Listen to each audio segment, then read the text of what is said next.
أعوذ بالله من الشيطان الرجيم يا أيها الذين آمنوا اتقوا الله وقولوا قولا سديدا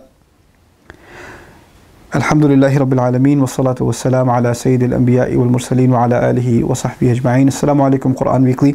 Today I'm sharing with you one of my favorite ayat of Surah Al-Ahzab. This is Juz number 22, Surah number 33. And Allah says, those of you who claim to have faith, be cautious of Allah, ittaqullah. This commandment of having taqwa of Allah is typically followed by another commandment.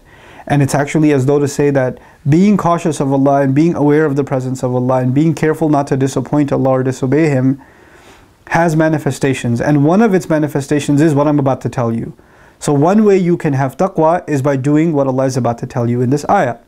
And that is, وَقُولُوا قَوْلًا سَدِيدًا. Rough translation says, and say that which is right. Say the right thing. Qulu qawlan is simple language, speak. Speak, and whenever you speak, here's the kind of speech it should be, sadid. Sadid comes from the Arabic word sad.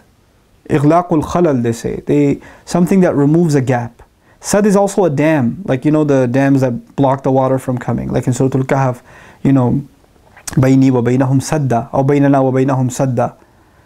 Put a dam between us. Now what a sad does is there's no gaps in it, so no water can get through, and it prevents water from leaking over, right? So one of the implications of sadid is that you have to speak in a way that doesn't leave room for misinterpretation. You have to mean what you say, and you have to be clear about what you have to say to people. You can't say what you don't mean just to be formal. You know, sometimes because there's formalities, people say things like, you're resigning from the company, you write an email and you're like, I really appreciated my time here and I thank the management for this and that and the other. You're writing this whole thing, but in your heart you're like, I hate these people, I can't believe I'm leaving this company, these people are so disgusting, etc., etc. There's completely opposite thoughts in your mind and what you're putting down in writing. This is not clear speech and this is not open speech. You don't have to be disrespectful in your speech, but you have to be honest to yourself.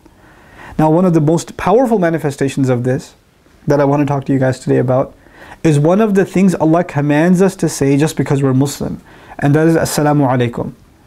When I say Assalamu alaikum to you, and when you say Wa alaikum assalam to me and vice versa, then actually we've made an open declaration to each other that there is no beef between us, there's no quarrel, there's no fight, I have nothing held against you, I have no grudges with you, I have no more problems. I may have had problems in the past. Now that I have said peace upon you, I'm wishing that Allah's peace is on you, that I am at peace with you. I'm hoping your life is surrounded by peace and there is no disturbances in your life, nothing that takes your peace away. That is Assalamu alaikum. That's a declaration of peace really towards the other. And it's also a declaration that I have no more issues with you. Now imagine you just had a fight with your wife and you're about to go into the office. Before you slam the door, you're like, Assalamu alaikum. She says, Wa alaikum assalam. Slam the door. That's not qawl sadid. You didn't say what you meant. You didn't mean peace. You just said it because you kind of have to say it. When the Prophet commands us, sallallahu alayhi wasallam, you shouldn't talk to, three days shouldn't go by and you haven't said salam to your brother. That doesn't mean you 2.5 days later call the guy and like, hey, Assalamu alaikum, wa alaikum assalam, hang up. That's over. That's not what the point is. The point is when you say salam and you say what you mean, because the ayah says when you speak what you mean, it's over, it's done. Let's move on. So salam itself, if we understood what assalamu alaikum meant, and if that became qawl sadid for us, then our relationships would be totally different. Allah wouldn't let us hold grudges. Like just the sunnah of assalamu alaikum keeps us from holding grudges, subhanallah. And then finally the meaning of sadid also is as-sawab min al-qawl, correct speech. Not only say what you mean, say the right thing. Say the right thing. If you don't have the right thing to say, don't say it. Just remain quiet. So have taqwa of Allah and only open your mouth when you have something correct to say. And don't say inappropriate things, don't say offensive things. And say things that cannot be, that sometimes people talk like in language that has dual meanings, right? Don't do that.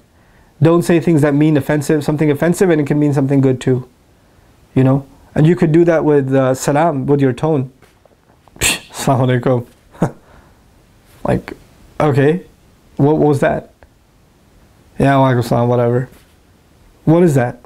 That means you are disregarding someone with a statement that's supposed to honor them. Say it the way it's supposed to be said. Say it the way it's not misinterpreted. And language isn't just about the words you use, it's the body language, it's the tone you take. All of that has to line up so that the other understands you very, very, very clearly. And they don't read in between the lines. Did you mean something else? Were you speaking in code? You know? We have to learn this. Because when you're upset with someone and they say, hey, what's wrong? And you say, oh, nothing.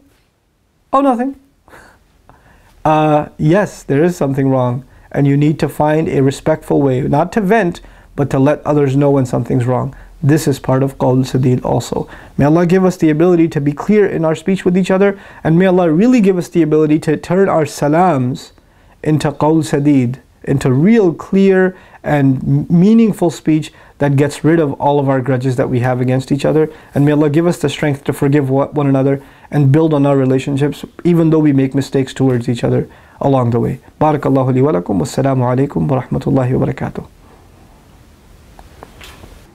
One of my favorite ayat of Surah Al-Ahzab, ayah number 70. This is the 22nd Juz Quran Weekly that we are doing. Okay, fine. Let's just start. Fine. Or you want to do the ayah again? Yeah. The short ayah? Yeah, sure.